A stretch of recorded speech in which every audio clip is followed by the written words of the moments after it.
Hello, everyone. It is the Players' Championship week. It is myself, Iain MacMillan, here with Ben Heisler and Cody Williams from BetSided. We are going to break down some of our best bets for this week's event. One of my favorite events of the entire calendar year. I actually like it better than some of the majors in terms of watching it, in terms of betting on it. Of course, the iconic 17th Island Green, which everyone knows about. So what we're going to do in this video is we are going to give out a few different picks. We're going to start with a player that we think is going to miss the cut, and then we're going to do a player that we think is going to finish top 20, top 10, top 5, and then we're going to finish with our pick to win this year's Players' Championship. Before we get started, right before we went live, Cody just mentioned to us that we're going to have some weather this weekend, which I was not aware of. So, Cody, give us some bad news about the weather. Yeah, so from what I've seen and what I've heard, it's supposed to be a little rainy out in Ponte Vedra. We're going to there's in the forecast, there is showers every day, potential thunderstorms. And then, of course, because we're in Florida and you get rain, that means there's going to be some wind again, just like at the API last weekend. So good times all around for everyone at the Players' Championship. Good tip for if you haven't placed your bet yet. I did not handicap weather into that at all, but you might want to look into seeing how guys how they performed last week in that bad weather. That might translate into some good performances this week. But let's get into it. We're going to start with the bottom here. We're going to start with missed cuts. WinBet does not have the odds posted for this, but we're going to go through some players that we think aren't going to perform well this week. Ben, I'm going to start with you. Who do you have missing the cut at the Players' Championship? Yeah, guys, I actually have some concerns about DJ this week. If you go and look over, I always like to look at his last 24 rounds. It's sort of where I like to begin a lot of my research and try and determine whether or not someone's been locked in. And even if they missed a cut in one of those weeks, if they've had an opportunity to bounce back. And DJ's numbers, particularly strokes gained tee to green, not good. Currently 60th in the field. He's 30th in total strokes gained. His putter has not been his game around the green hasn't been good as well. So especially when you're talking about a guy who relies consistently on good putting and also consistent drives, when you're just not good and not consistent tee to green, that has me concerned. So I'm probably staying away from DJ this week. Just feels like this is an inopportune time to jump on him. And he's also lost strokes on his approach in 5 of his last 6 tournaments. So probably an ideal time to stay away from DJ this week, at least for me. Yeah, I was big on DJ a few weeks ago. Was it at the Genesis at Riviera, I think? And he either missed the cut. If he did make the cut, he finished basically near the bottom of the leaderboard. So yeah, I'm with you. DJ seems to be all out of sorts. Cody, who are you looking at to miss the cut? Going with another guy who's been pretty all out of sorts, at least by his standards. Tony Finau is who I have missing the cut. It's kind of – he's just not been the Tony Finau that we've been used to seeing. The story on him was, he's always in the top 10, but he's not winning, And now he's not even sniffing the top 10. He's just bleeding strokes around the green. His approach play has been inconsistent as all heck, and it's just tough to really trust him, especially with such a loaded field at Sawgrass. That's a player I hadn't even thought of recently until you just brought up his name. Like, what happened to Tony Finau? And I'm just looking back his last few cuts, his last few starts. His last 4 starts, T33, miscut, T40. That's surprising. Yeah, I don't know. And his putting has been a disaster. And normally, like when it comes to at least how I like to bet in a lot of these tournaments, if a guy's not great with his putter, but everything else within his game is working, you can find confidence over the course of a 4-day stretch. But other than the Amex, when he gained 1.7 strokes over that contest, he has lost strokes, including on the Tour Championship back in September, minus 4.1, almost 6 strokes lost in the CJ Cup, and consistent -1, -1, minus 3.1 at the Farmers. Like, everything about Finau's putting game right now is just inconsistent, and he also hasn't been great off the tee, which is a big strength of his. Yeah, I agree with you. I think that would be a great bet if you can find odds out for it. My pick to miss the cut is going to be a guy who disappointed a lot of bettors last week. Fortunately, I stayed away from him, and that is Paul Casey. He did make the cut last week at the Arnold Palmer Invitational, but he ended up finishing 72nd. So he's basically at the bottom of the leaderboard by the time it was all said and done.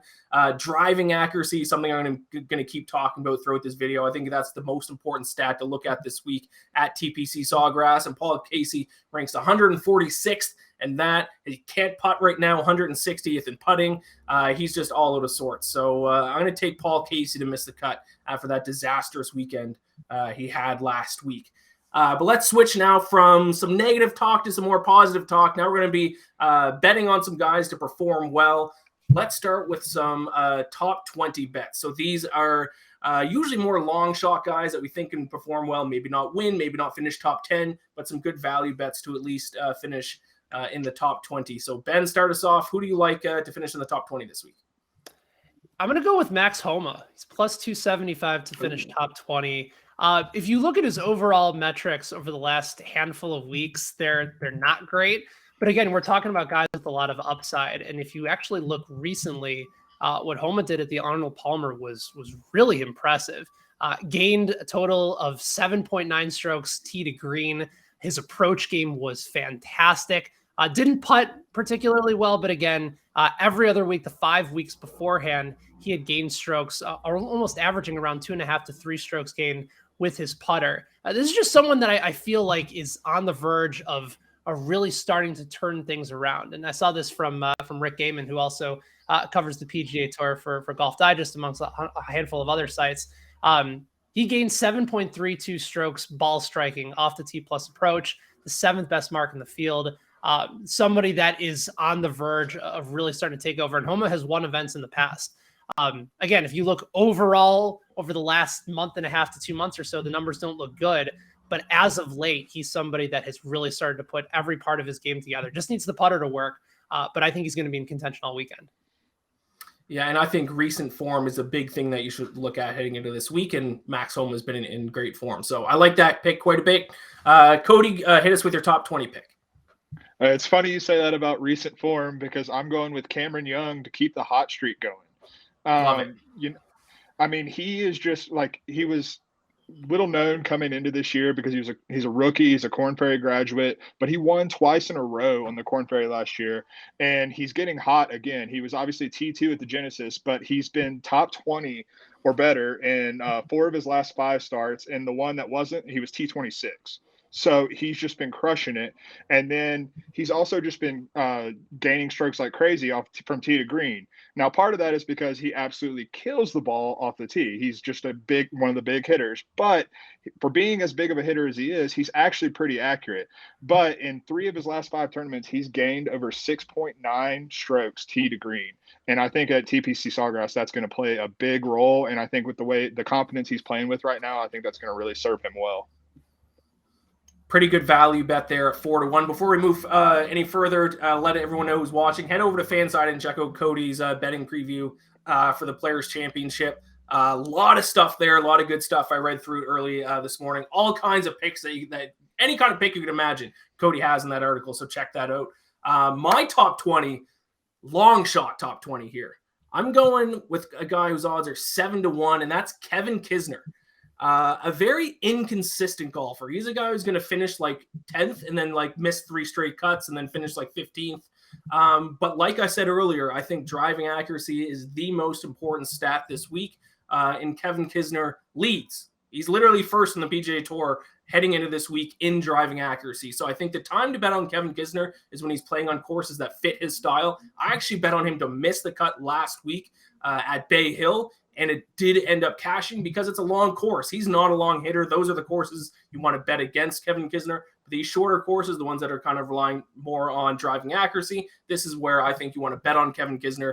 14th in greens and regulation as well, 23rd in putting. So he has some promising stats. And like I said, 7-1 to finish in the top 20.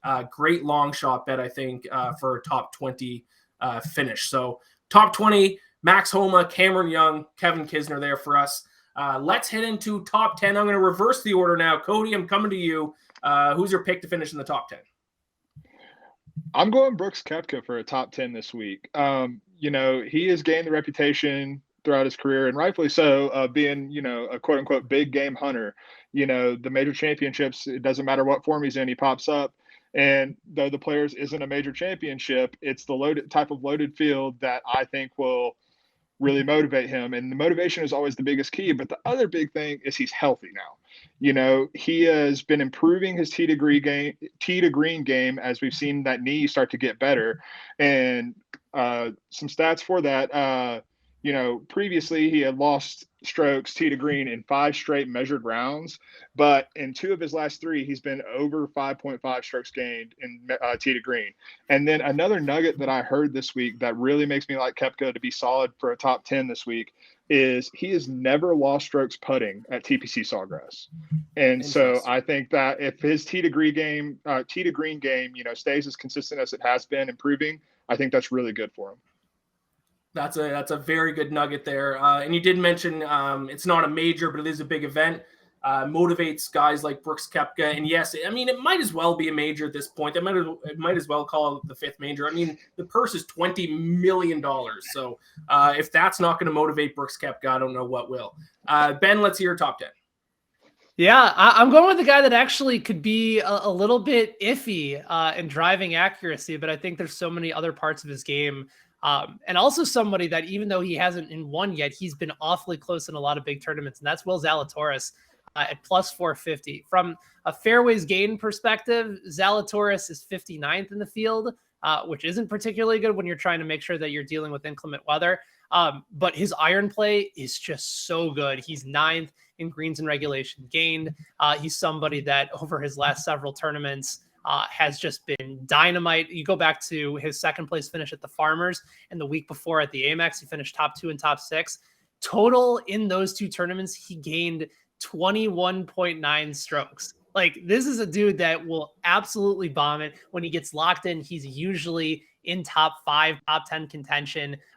As long as the driving accuracy comes through and hopefully the weather clears up a little bit. I think that's good value for a guy that I think has the ability to win this week. So give me Zalatoris as a top 10 play. Yeah, and we're talking about, Will Zalatoris right now ranks 1st on the entire tour in strokes gained approaching the green. So right now, the best iron player on tour. So I like that value quite a bit. My top 10 guy is a guy who I bet on last week as well. So this is going to be my 2nd straight week betting on him. Matt Fitzpatrick.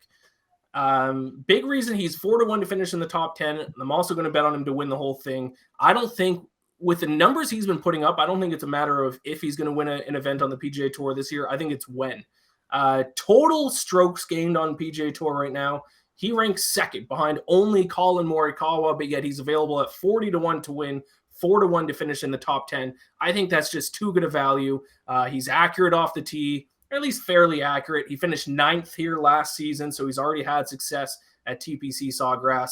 And like I said, just the numbers he's putting up, I think he's just being mispriced. So for the 2nd straight week, I will back Matt Fitzpatrick, who had a decent outing last week. I think he finished T9 or something like that. So yeah, pretty good form as well. So Matt Fitzpatrick, top 10. He's had in the last 3 weeks, Ian, top 6 at Pebble Beach, top 10 in the Phoenix Open, top 9 at the Arnold Palmer. Like, that's a pretty good indication of a fairly safe and secure top 10 bet. Dude's absolutely locked in. Great with his putter at the Arnold Palmer. Even though his iron game wasn't great, around the green he was okay. Gained 5.2 strokes with his putter last week. So that's a guy that's absolutely locked in every facet of his game. Yeah, and 4-1. I think it's tough to find that good a value at that price for a top 10. But moving on, we're going to get down to some guys that we really think are going to do well here, because now we're going to talk about top 5 bets. And maybe I need to start betting top 5 finishes instead of winners, because I've had a bad streak of betting guys that finish close to the top but don't quite make it. Chris Kirk last week looked like he was in contention there with a few holes, and then he kept bogeying.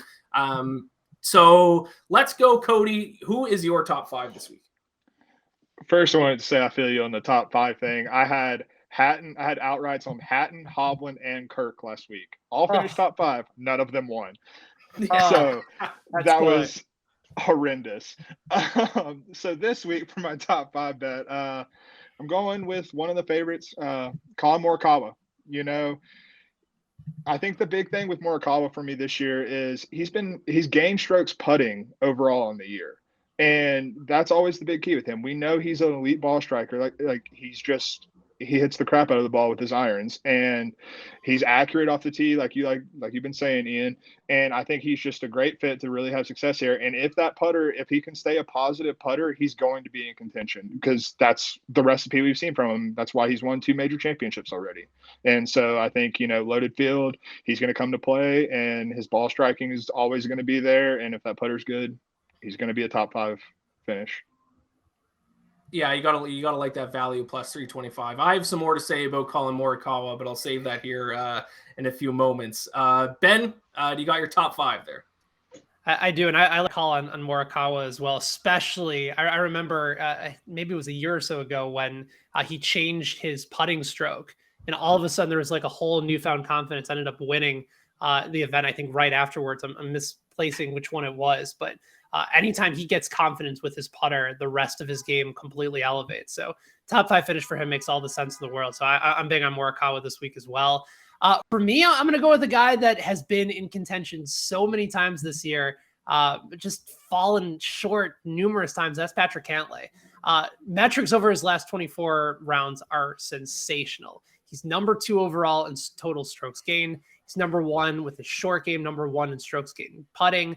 The iron game can be a little bit improved, but that's usually not an area of concern long-term for him. It's just kind of been a little bit on and off, but just someone who does everything really well at this point. And he also missed the cut last year at the Players. And normally I tend to try and stay away from guys that miss the cut, just because there's a sense of comfort with the course. If you played it, you've done well consistently. I know you wrote about Sergio Garcia this week, Ian, over at BetSided, as a guy who has had a lot of success over at this course. But to me, Cantlay kind of falls outside of that category only because of how consistent he normally is. I think if anything, it's a motivating factor for him to return to much better form this week. Can't bet on him to win just because it's been so close. It's been taken away. But I think top 5 is in play once again. And he's had 5 starts so far this season. 3 of them, he's finished in the top 5. So yeah, can't argue with those numbers there. My top 5 pick is a guy who I've already won an outright bet on earlier this season, so I already have a soft spot for him, and that is Hideki Matsuyama. He's another guy that I have an outright bet on as well, but I mean, he's always done well at TPC Sawgrass. Now, course history gets a little tricky at TPC Sawgrass because it's playing different now that it's in March than it did when it was May up until 2019. But even since it's moved to March, he's had success. He finished 8th in 2019, the first time it was in March. And if you remember, he tied the course record the first round at the Players Championship in 2020, and then it was canceled because of COVID-19. I'm always going to feel bad for Matsuyama because he looked like he was locked in that weekend, and then it got canceled on him after tying the course record in the first round. So, and then on that same point, he's 3rd in the field in average strokes gained per round at TPC Sawgrass. This course fits him well. He's having one of the best seasons. I think he's set up for one of the best seasons he's had in his career. He already has 2 wins, one of only 2 guys, him and Scotty Scheffler, that have 2 wins so far this season. It kind of seemed like after he won the Masters last year that he kind of got the monkey off his back of not being able to win the big one, and he's playing a lot more kind of stress-free golf, and it's working well for him. So 11th in strokes gained tee to green. He's yet to miss a cut all season as well, and that kind of consistency is always a good sign. So I'm going to go Hideki Matsuyama, top 5, plus 650. Love it. Any thoughts on that? All right, perfect. That's all I need to hear. All right. So now we are down to our pick to win, the big pick, our outright picks. I'm very interested to hear what you guys have to say. Cody, let's may as well start with you. Who is going to win this year's Players Championship? I'm going Victor Hovland. I can't quit him.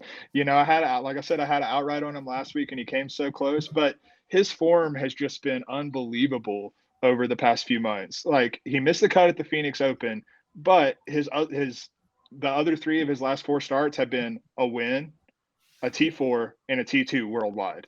He is just flirting with winning every time he takes the course, basically. And it's funny you mentioned the 2020 tournament where Matsuyama set the course record, because people are going to look at Hovland and they're going to say, well, he missed the cut last year.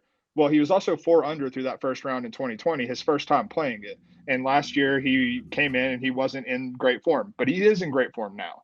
And so I think that's really going to help him. And then the thing that's just really sticking out to me and showing how great his form is over the last 24 rounds, there are only 4 golfers that are averaging zero point 0.5 strokes gained off the tee and 1.0 or 1.0 or more strokes approach per round. And that's John Rahm, maybe you've heard of him, Will Zalatoris, we've already talked about, Luke List, who is a ball striking savant, he just can't putt to save his life, and Victor Hovland.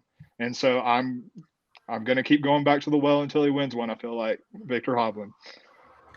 I will say the one thing that does concern me about Victor Hovland is his chipping, because that cost him last week at the Arnold Palmer, and he kind of said that like he needs to work on his chipping. But when he's dialed in, he's just going to hit every green anyway, so he doesn't even need a chip. So if he's hitting those greens and sinking those putts, because he's top of the class in every single other area. If he ever dials in his chipping, he's going to be the number one golfer in the world, no doubt in my mind. So I don't hate that pick whatsoever. He's going to be in contention for sure.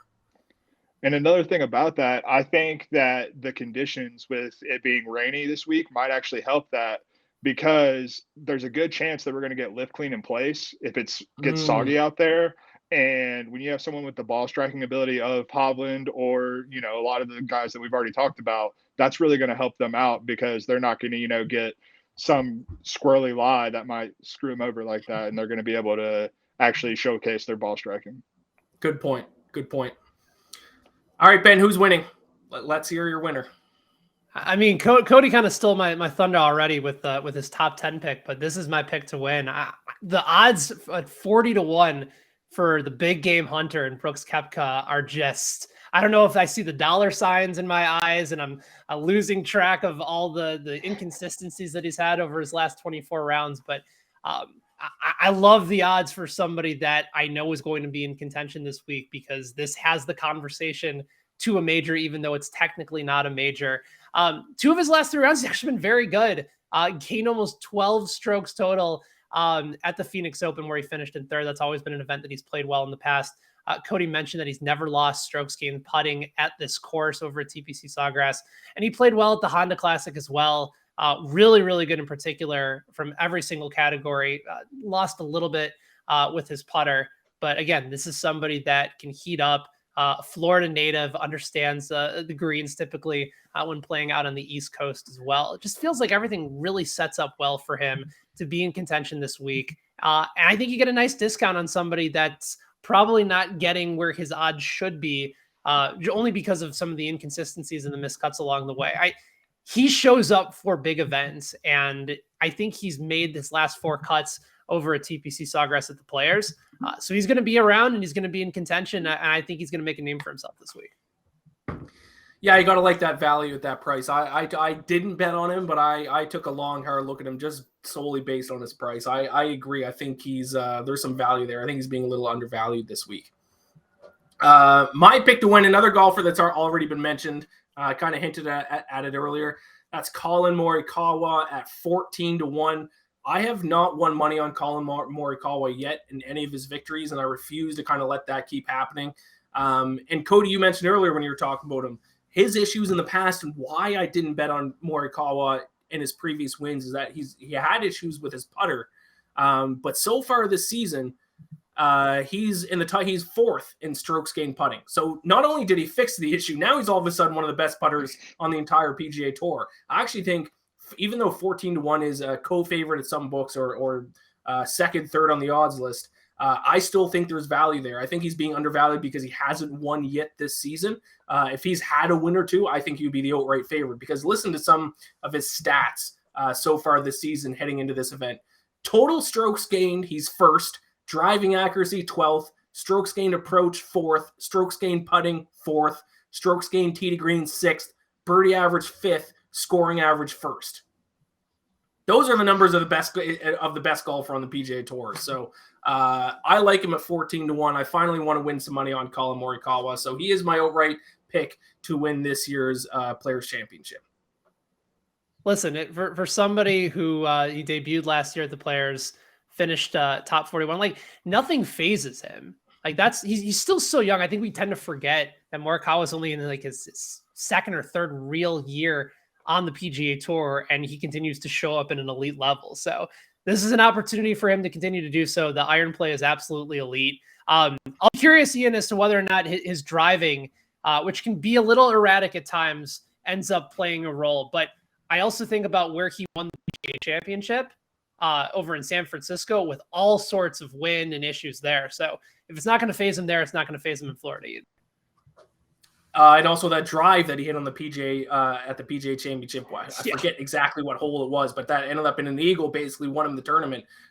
Into that same point, he has 2 majors already at his age. So like strong fields, big moments, big tournaments, they don't phase him. So I actually saw odds posted somewhere online of him to win both the Players and the Masters this year, like 225 to 1. And I haven't bet on it yet, but I might. That's kind of tempting, to be honest. Throw a couple dollars on there. Why not? Yeah. Like, if there's a dude that was going to do it, like if you had to choose one guy on tour to win a Players in another major, like he'd be right at the top of the list for you. Yeah, throw a $2 coffee on it, you can win almost $500. Now, that's a full-on YOLO bet, and I will not fault you for that for a second. I love it. All right, thank you all for tuning in, for watching. Best of luck with your Players Championship bets. Don't forget to subscribe to us on YouTube. Follow us all on Twitter. Best of luck. Enjoy the event. And we'll see you next time. Masters, just a month away.